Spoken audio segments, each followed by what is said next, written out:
We all pray for the safety of the brave men and women of the military. After all, they put their lives on the line for this country every single day. But wait until you see some of the people that are building parts right here at home for their armored vehicles. Problem solver Rob Wolchek joins us now with a busted-on-the-job investigation. Rob? Maria Monica, there's a plant in Detroit called Tower Defense and Aerospace. The name itself gives you an idea of what they do inside, but it's what we caught them doing outside during their lunch break that will shock you. It's time to party. It's time to party. This is a factory in Detroit. Here's what they make parts for in the factory. And these are some of the people who work in the factory. You already got 2 felonies, man. I know you're a pothead. That's you, though, right? Yeah, that's me. Well, you're not supposed to be drinking on your lunch break, are you? While our military is fighting for their lives and our freedom, these guys are fighting for their right to party. What do you do inside there? Rock ice, throwing up gang signs. The name of this place is Tower Defense and Aerospace. It used to be called W Industries, and some employee badges still have the W logo on them. About 10 years ago, W Industries got their first defense contract, and by 2009, their revenue was $90 million a year. Just last year, the New York Times did an article on them. They're making parts for Humvees and Stryker vehicles destined for Afghanistan and Iraq. Here's a Humvee. Here's a Stryker. Here's one of the guys who works at the factory on his lunch break. The Times article also says the factory on Hoover and 8 Mile builds steel molds that will be used to make 70-foot-long roof sections of Airbus A350 passenger jets. You've heard of that plane, supposed to hold 350 travelers. Looks like this plant worker's taking a trip of his own. Earlier this year, Tower International, a public company, took over the plant. It's 12 noon and the day shift files out for lunch. Most of these guys head off for meals. Some head off for the Hoover Market right up the street.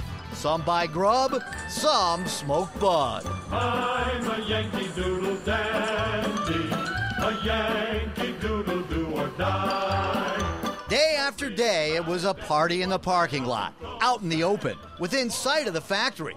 The factory where they make parts for armored vehicles for our soldiers and Marines. And these guys got their own arsenal. They're smoking blunts. A blunt is a big joint made out of a little cigar you can buy inside the store. The guys dump out the tobacco. Wow. Then fill the already rolled shell with their own special blend. It's a lot easier than rolling a joint, as this Tower Defense worker demonstrates. Their job postings say Tower Defense and Aerospace in Detroit promotes a drug and alcohol-free workplace. And I can understand why. Besides making parts for planes and military vehicles, working with heavy machinery is dangerous.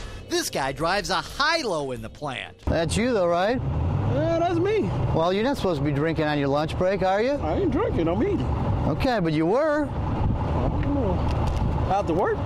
Nah, this is during lunch break, man. I seen you down there. Then there's this guy, all smiles, coming back from lunch.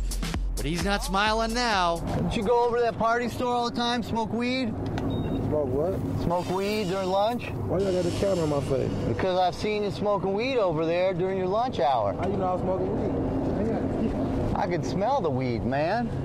I got video of you. Get out of my face. And him? He's a welder. At least that's his occupation, according to the Michigan Department of Corrections. Probably learned how to weld at the chop shop he ran, which led to his first felony conviction. His last conviction came when cops found pot, scales, and cash in his house. You already got 2 felonies, man. I know you're a pothead.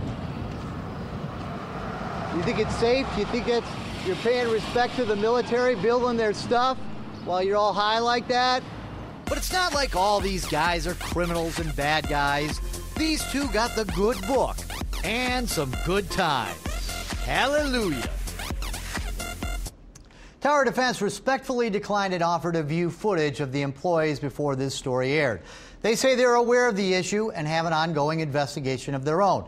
Anthony Ewing from Tower says they take this very seriously. Well, Rob, what's the reaction been from the Pentagon to this story?